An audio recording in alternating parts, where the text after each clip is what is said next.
Des rebelles centrafricaines signalés dans le territoire des Ango et Bondo dans la province du Bas-Ouélé. L'information a été livrée par l'administrateur de Ango qui tire la sonnette d'alarme pour renforcer les dispositifs sécuritaires dans ce coin du pays. Et en environnement, la ministre d'État Eve Bazaïba a lancé la 20e réunion des parties du partenariat pour le forêt du bassin du Congo. Les experts en environnement réfléchissent sur les mécanismes de gestion durable des ressources forestières du bassin du Congo.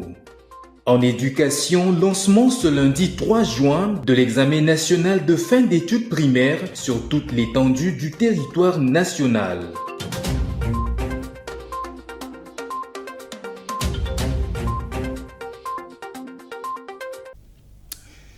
Bon début des semaines et bienvenue à cette grande édition du journal sur votre télévision qui s'ouvre avec la sécurité de rebelles centrafricains signalés dans les territoires des Ango et Bondo dans la province du Bas-Ouélé. L'administrateur du territoire de Ango qui tire la sonnette d'alarme plaide pour le renforcement des dispositifs sécuritaires et dans ce coin du pays où les populations vivent dans les mois. Plus de détails dans cet élément signé Rachel Adassa Liouala.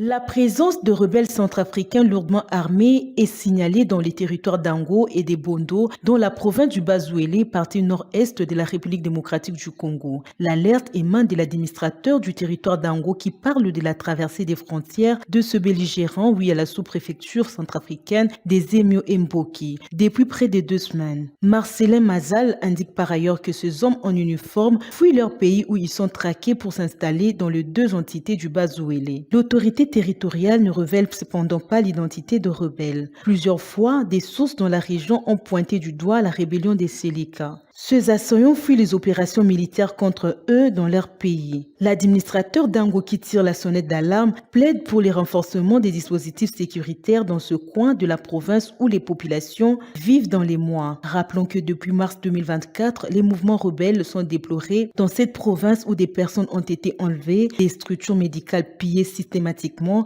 et d'autres dégâts collatéraux. Et toujours en sécurité, les militaires de la MONUSCO commis dans la province du Sud Kivu procèdent à l'évacuation de leurs équipements, c'est ce qu'a dit le général de brigade Hamad Kweshi. On en parle avec Patrick Isobongese-Bokuma.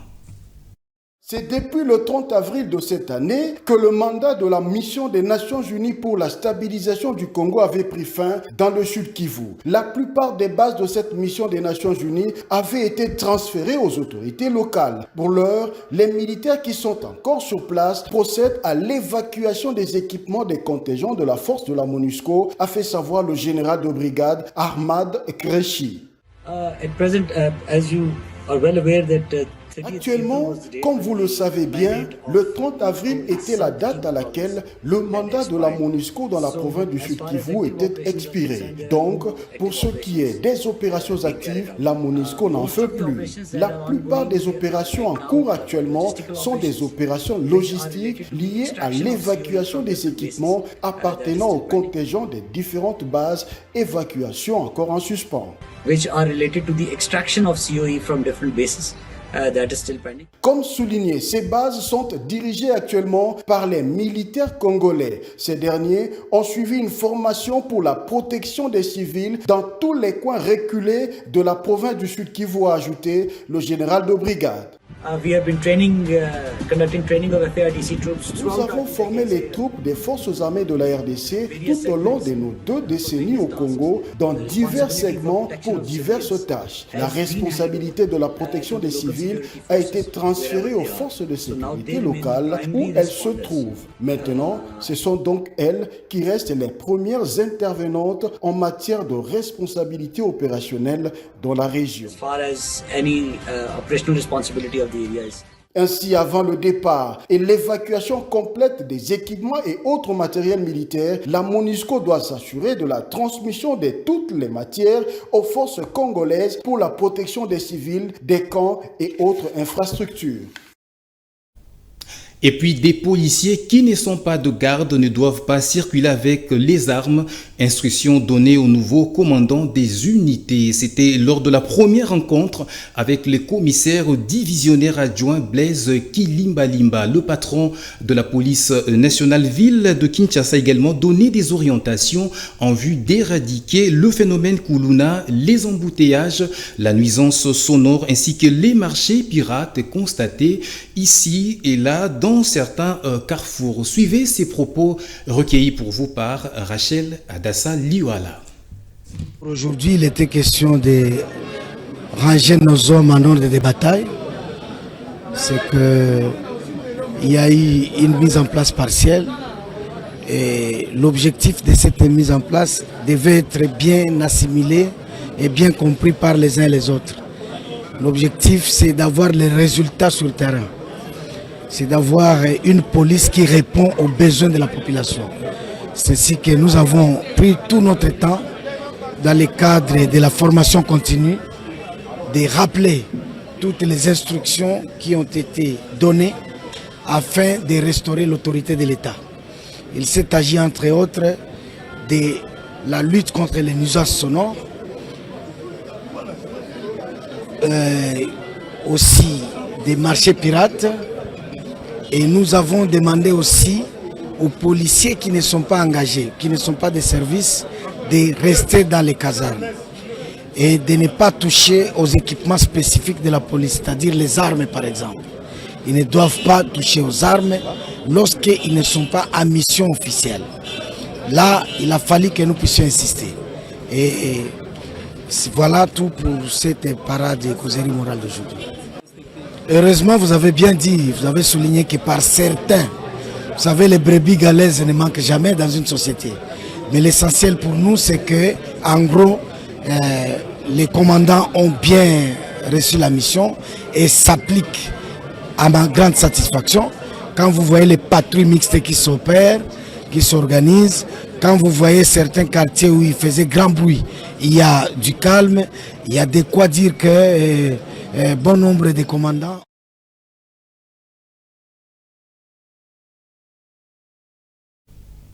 Et puis la section de l'information publique de la MONUSCO Ituri et le gouvernement provincial ont organisé un échange avec les chevaliers de la plume. C'était autour du thème information et enjeux sécuritaires en Ituri. Ces assises qui ont eu lieu le week-end dernier ont aussi connu la participation du gouverneur militaire, le lieutenant général Johnny Luboya Nkashama. Regardez. Lors de ces échanges, différentes thématiques ont été développées dans l'objectif de mettre les journalistes et les autorités devant les responsabilités sociales. D'accord, c'est un droit fondamental pour tout être humain. Dans la procédure judiciaire classique, il y a la prescriptibilité. Les restrictions aussi, c'est pas une histoire, on se lève le matin et puis on dit on restreint. C'est la loi qui fait ça. C'est pour éviter l'arbitraire. C'est ça la force du droit. Au respect. Donc la restriction, pourquoi? Par rapport au respect des droits ou de la réputation d'autrui, qu'elle soit autorité ou non, la réputation d'autrui. Et vous verrez le code pénal, il y a pas mal d'articles qui sanctionnent ça. Les faux bruits, les diffamations, etc., etc.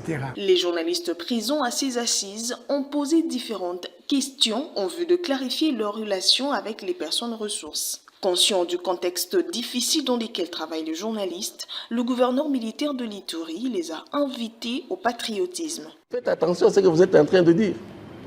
Ne dites pas n'importe quoi. Parce que vous allez, n'est-ce pas, déstructurer mon image, vous pouvez mettre les 12 millions de personnes que je suis censé protéger en danger. La bonne information, oui. Mais surtout aussi le patriotisme. Je vous ai parlé d'abord de la déontologie, je vous ai parlé de l'éthique, c'est lié à votre métier. Faites attention à ce que vous êtes en train de dire, faites attention même à votre prestance, c'est ça, n'est-ce pas? À l'issue des échanges, les participants se sont convenus de travailler en étroite collaboration pour la paix et la sécurité de la province en cette période d'état de siège. Et parlons environnement, la ministre d'État à l'environnement et développement durable, Eve Bazaïba, a lancé les travaux de la 20e réunion des parties du partenariat pour les forêts du bassin du Congo. Une réunion où les experts en environnement réfléchissent sur le mécanisme de gestion durable des ressources forestières du bassin du Congo. C'était ce lundi 3 juin 2024 au chapiteau du Pullman Hotel Anse au Mugalou pour le reportage. Plus de 500 participants venus de pays du bassin du Congo et de l'Europe sous la cofacilitation française et gabonaise vont réfléchir sur le mécanisme innovant de la préservation et la gestion durable des ressources forestières du bassin du Congo pendant 3 jours, soit du 3 au 5 juin 2024. Dans son mot d'ouverture de cette 20e réunion des parties de partenariat pour le forêt du bassin du Congo, la ministre d'État, ministre de l'Environnement durable, a noté la pertinence des résolutions assorties du Forum de la jeunesse d'Afrique centrale qui a précédé cette 20e réunion des parties en plaidant pour la pérennisation de ce forum en vue de renforcer la mobilisation des réseaux des jeunes. A été précédé par le Forum des jeunes ou les forêts d'Afrique centrale en 2024 qui a eu pour objectif mettre en évidence les liens entre la mobilisation de la jeunesse et la préservation des écosystèmes forestiers. Pour sa part, le co-facilitateur de la République française, Christophe Cruyon, a dans son mot planché sur les enjeux et perspectives du partenariat pour le forêt du bassin du Congo. Les enjeux pour la préservation des forêts sont immenses et nécessitent une mobilisation collective. Le PFBC permet cette mobilisation et je vous appelle à la rendre fructueuse.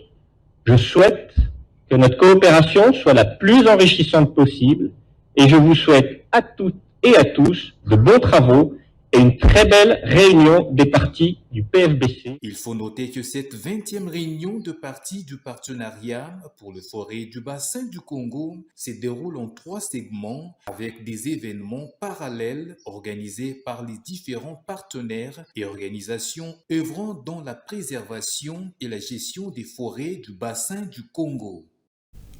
Et on va rester à l'environnement où le président de la République, Félix-Antoine Tshisekedi Tshilombo, prendra part à la conférence internationale sur la forestation et le reboisement à Brazzaville, allais-je dire, en République du Congo. L'invitation lui a été remise le week-end dernier à la Cité de l'Union africaine par la ministre de l'économie forestière de la République du Congo. Cette conférence se tiendra du 2 au 5 juillet de cette année. Affermi Vita.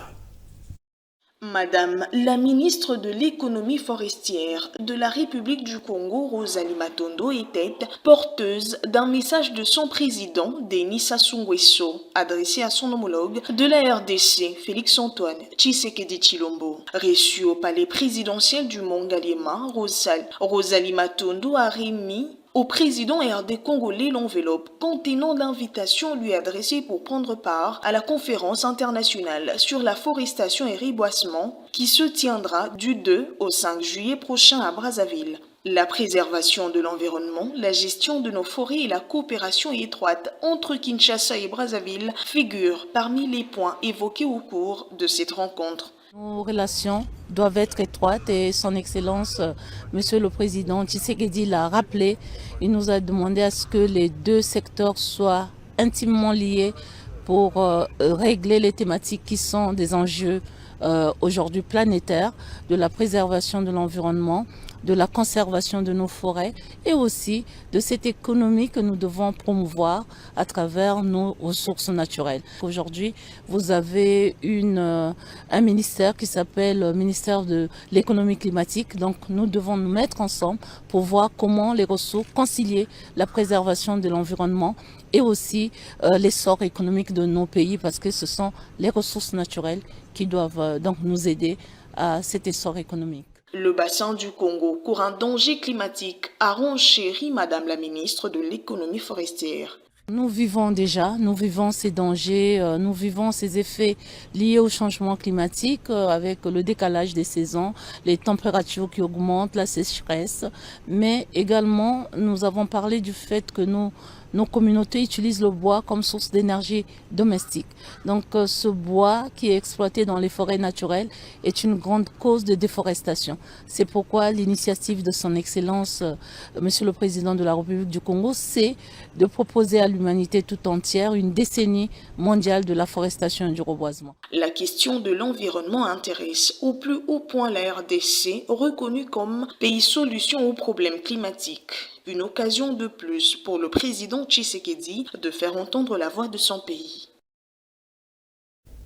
Et prenons cette autre actualité. La République démocratique du Congo occupe la 4e place des pays les plus pauvres du monde. Ce classement a été publié par le magazine Global Finance. Basé sur le produit intérieur brut par habitant, ce classement démontre combien le pays de Lumumba a sombré dans la mégition, oubliant la redistribution de ses richesses. Le détail de cet élément avec Patrick Isso Bongese Bokuma.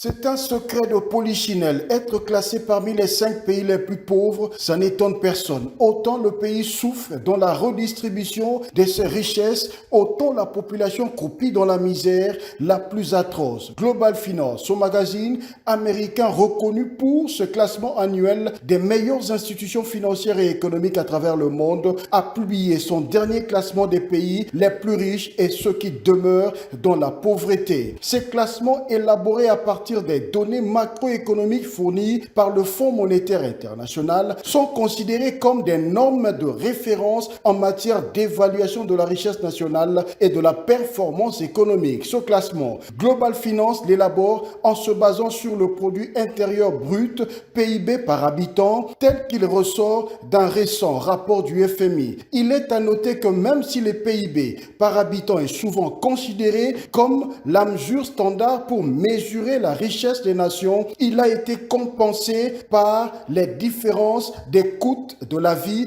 et de taux d'inflation en utilisant non pas le dollar constant, mais le dollar en parité du pouvoir d'achat, ce qui permet, selon Global Finance, de mieux évaluer le pouvoir d'achat d'un individu dans un pays donné. Et dans sa nouvelle édition, Global Finance fait savoir que la République démocratique du Congo se retrouve parmi les 5 pays les plus pauvres du monde, malgré toutes ses ressources naturelles. Le PIB par habitant ajusté en parité de pouvoir d'achat PPA reste l'un des plus bas du monde. Ceci fait placer la RDC 4e dans ce classement des pays les plus pauvres du monde, dépassé du coup par des pays comme la Somalie et le Yémen. Cette situation s'expliquerait par plusieurs facteurs: instabilité politique, conflits, infrastructures déficientes, corruption et mauvaise gouvernance. Il est plus que temps de rebondir. Allez, on va ouvrir la page consacrée à l'éducation. Au début, ce lundi 3 juin 2024, de l'épreuve d'examen national des fins d'études primaires ENAFEP. Pour ce premier jour, les finalistes du primaire étaient confrontés aux épreuves de français et la culture générale. Au sortir de la salle d'examen, quelques finalistes ont plutôt été optimistes quant au déroulement de l'examen. Ida Maloba et Junior Umba les ont rencontrés. Nouvelles uniformes, nouvelles tresses ou coiffures, macarons au cou, tout montrait que c'était un grand jour pour les finalistes du primaire. En effet, ces Bleus-Blancs étaient ravis du bon déroulement de l'examen national de fin d'études primaires en ce premier jour. Ça s'est très bien passé. Les réponses étaient simples. Aujourd'hui, on avait français et culture. De français, culture générale et géographie et histoire. C'est passé très bien, on a bien travaillé, ma voisine Tangani, nous avons bien travaillé et là ça va, et d'autres avaient bien travaillé. Français et culture générale à l'affiche, ces finalistes disent n'avoir rencontré aucune difficulté à affronter ces épreuves plutôt abordables grâce à la préparation adéquate. On faisait le mardi, le jeudi et le samedi, on faisait les gants en train de nous préparer pour les NAFEP. On était en train de faire, chaque samedi, on faisait des cours supplémentaires pour se préparer à ces NAFEP. On se préparait très bien, le maître nous a dit de ne pas avoir peur, de bien travailler, de bien réfléchir. Il s'y est de noter que les épreuves de l'ENAFEP se déroulent sur 2 jours. Pour demain mardi, à la clôture, les finalistes du primaire seront confrontés aux mathématiques. Et les épreuves de l'examen national de fin d'études primaires se sont bien déroulées sur toute l'étendue du territoire de la République démocratique du Congo. Par ailleurs, selon certaines sources, dans les territoires en proie à l'insécurité, les lieux de passation de l'examen ont été délocalisés. Regardez.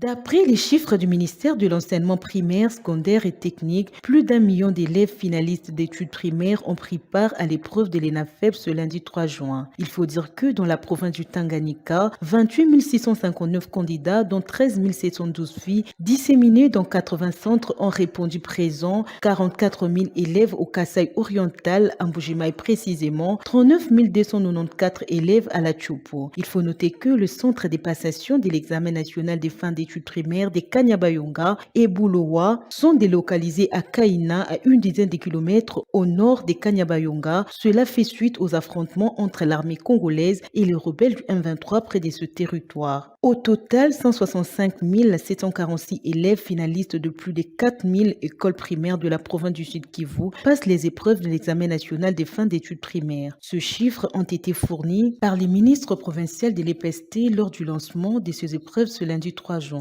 Il faut dire que la province du Sud Kivu connaît certaines zones instables sur les plans sécuritaires, notamment Kalehe et Minova. Malgré tout, les examens se sont déroulés tout comme prévu dans ces 2 entités. Et on va clôturer ce chapitre consacré à l'éducation. En Ituri, plus de 49 000 élèves ont participé à l'ENAFEP. Les finalistes étaient répartis dans 133 centres d'examen constitués de 1300 écoles. Ces épreuves des 2 jours ont été lancées ce lundi 3 juin à Bunia par le vice-gouverneur policier, le commissaire divisionnaire principal Raus Chaoulou. Et on fait le point avec Rachel Adassa Liwala.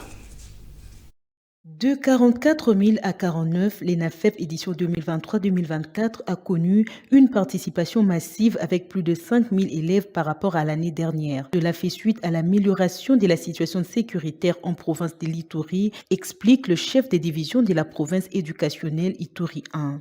Bon, vous savez que la paix est en train de s'asseoir presque partout. Et Rumu qui avait de sérieux problèmes, je ne sais pas pour Mambasa, la paix commence à s'asseoir. C'est qu'il y a eu un peu d'augmentation par rapport aux effectifs. Et c'est suite à l'effort personnel du comité provincial de sécurité, le gouverneur, le vice-gouverneur et les autres. Bon, le chef d'État lui-même qui ne ménage aucun effort pour que tout découvre la paix. Et le leadership des uns et des autres permet à ce que les effectifs galopent à tout moment. Une satisfaction totale pour les vice-gouverneurs policiers et le commissaire divisionnaire principal qui a procédé au lancement officiel de ces épreuves sur toute l'étendue de la province. Chef de l'État qui a fait que l'enseignement soit gratuit et vous avez vu vous-même que tout le monde, surtout les élèves, sont là, prêts pour terminer l'école primaire, pour aller à l'école secondaire. Satisfaction totale, surtout qu'il y a le calme partout là où nous sommes passés. C'est les 100% que je veux tous les élèves de la province. Notons que le premier jour de ces épreuves est consacré à la culture et les Français. Et en énergie, une centrale hydroélectrique et photovoltaïque de 20 MW sera construite à Bunia dans la province de l'Ituri, ce dans le cadre de la matérialisation de la vision du chef de l'État, Félix-Antoine Tshisekedi Tshilombo. À cet effet, une visite de repérage a été effectuée par les ingénieurs dans le site situé à Chéré sur la rivière Chari. C'était le week-end dernier. Suivez. En vue de desservir la population de Bunia en énergie électrique, une centrale hydroélectrique et photovoltaïque qui sera construite. Ce sera dans le groupement Tchéré en chefferie de Baïmadi Roumou au village Toutou. Ainsi, Un délégué du gouverneur militaire, ceux de la société CAS Logistique ainsi que d'Azur Investissement ont visité le site où sera érigée cette centrale.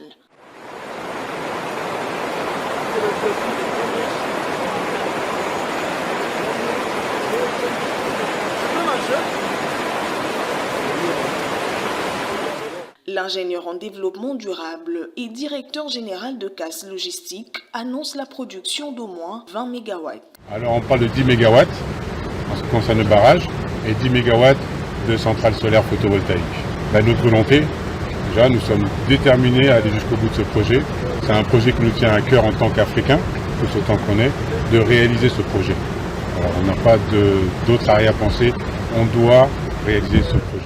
Satisfaction de la part du chef du groupement Tchéré. Cependant, il plaide pour l'utilisation de la main-d'œuvre locale. Pour toute la population du groupement Tchéré, nous devons accueillir ces projets à bras ouverts, car ces projets vont beaucoup aider la société et va lutter contre la pauvreté et aussi la main-d'œuvre sera locale. Fabrice Kassongo, chef d'établissement CAS Logistique, voit en ce projet la matérialisation de la vision du chef de l'État. Signalons que l'érection de cette centrale pourra booster les activités socio-économiques dans cette province en voie de stabilisation.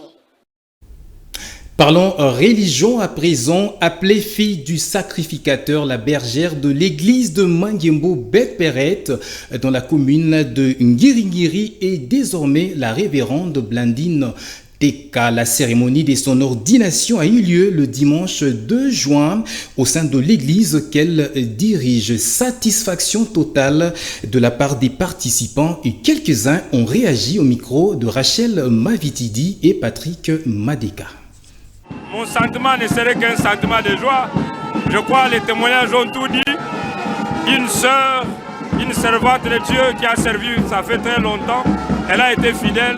Au finish, l'Église et les pères ont reconnu son travail, son dévouement, sa fidélité, sa loyauté.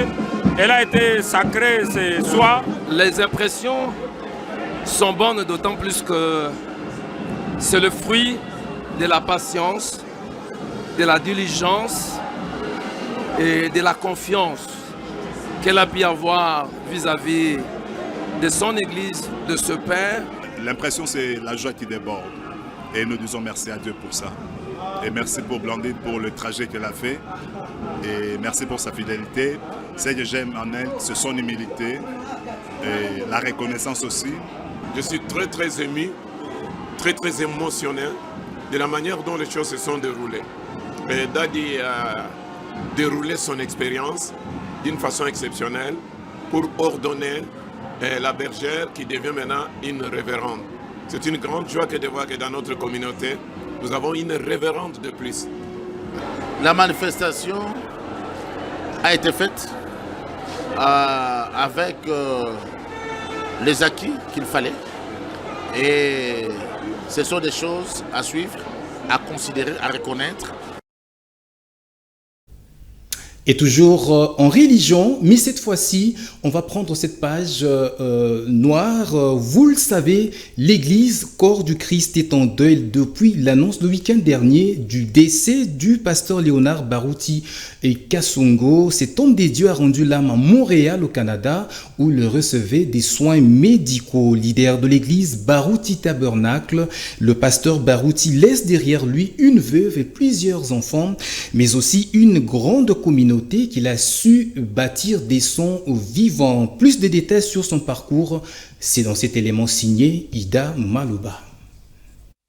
Né le 24 janvier 1947 à Kinshasa, le pasteur Léonard Barouti Kassongo est originaire de la province du Maniema. Celui-ci était marié à Alphonsine Bazenga, avec qui il a eu plusieurs enfants. C'est en 1990 qu'il fut élu pasteur de l'Assemblée chrétienne de Rigini, devenu depuis Barouti Tabernacle, où il a su bâtir une œuvre missionnaire d'envergure. Âgé de 77 ans, le pasteur Barouti Kassongo a exercé son ministère durant près de 50 ans et a consacré sa vie à la prédication de l'enseignement prophétique du prophète William Branham. Leader spirituel charismatique et inspirant, cet homme de Dieu lègue à sa communauté un édifice religieux construit dans les standards. On retiendra de lui les prophéties et les guérisons miracles. Juste après l'annonce de son décès le samedi au Canada, une vidéo de lui est devenue virale sur les réseaux sociaux.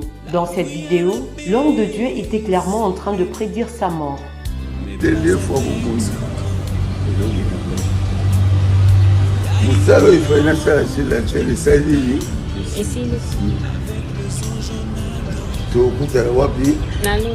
Cette disparition a suscité de l'émotion parmi ses fidèles en particulier, mais aussi parmi tous les enfants de la famille de Dieu en général. Pour rappel, c'est le samedi soir que le pasteur Léonard Baruti Kasongo a tiré sa révérence à Montréal, au Canada, de suite d'un malaise. Il y a lieu de dire que cet homme de Dieu a accompli sa mission sur terre et a achevé sa course. Que son âme repose en paix. Paix à l'âme de cet homme des dieux. Et on va prendre cette brève en sport. Les 2 milliers de terrains des Léopards de la RDC, Charles Piquel et Aaron Chibola viennent de rejoindre l'équipe à Dawils à Rabat. Ils ont pris part à la 7e session d'entraînement de ce lundi 3 juin 2024 à 17h au Centre national des sports de Moulay Rachid au Maroc. Et sachez que l'effectif des Sébastien de Sabre passe désormais de 22 à 24 joueurs. Et on va parler en dehors de nos frontières. Le ministre israélien de la Défense s'est félicité le dimanche 2 juin du bon déroulement des opérations militaires menées par Tchahal Rafat. Israël affirme que l'opération dans cette ville palestinienne est essentielle pour déraciner les derniers bataillons du Hamas dans la région. Ida Maloba signe ce reportage. D'après le ministre israélien de la Défense, l'opération Arafat progresse aussi bien en surface qu'en sous-sol. L'objectif étant d'arriver à détruire le tunnel qui relie la bande de Gaza à l'Égypte. L'opération Arafat progresse aussi bien en surface qu'en sous-sol.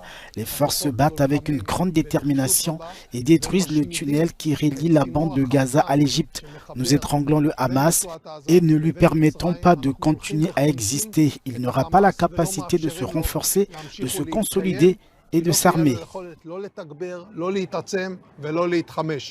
Les autorités israéliennes préparent d'ailleurs une alternative au Hamas dans la région. Une nouvelle administration est dans les tuyaux. L'idée a été mise dimanche sur table par le patron de la défense israélienne. Lorsque nous isolerons des régions, nous en retirerons les membres du Hamas et y introduirons d'autres forces qui permettront à un autre gouvernement de menacer le Hamas. Depuis le début de l'intervention de l'armée israélienne à Rafah, au moins 1 million de Palestiniens ont quitté cette ville face aux conditions de vie jugées apocalyptiques par les Nations Unies. Ce journal est terminé. Place aux principaux au rappel des titres. Des rebelles centrafricaines signalées dans le territoire des Ango et Bondo dans la province du Bas-Ouélé. L'information a été livrée par l'administrateur de Ango qui tire la sonnette d'alarme pour renforcer les dispositifs sécuritaires dans ce coin du pays. Et en environnement, la ministre d'État Eve Bazaïba a lancé la 20e réunion des parties du partenariat pour le forêt du bassin du Congo. Les experts en environnement réfléchissent sur les mécanismes de gestion durable des ressources forestières du bassin du Congo. En éducation, lancement ce lundi 3 juin de l'examen national de fin d'études primaires sur toute l'étendue du territoire national. Et ça sera tout pour ce soir, mesdames, messieurs. Merci de nous avoir suivis. Bonne suite de programmes sur votre télévision. Au revoir.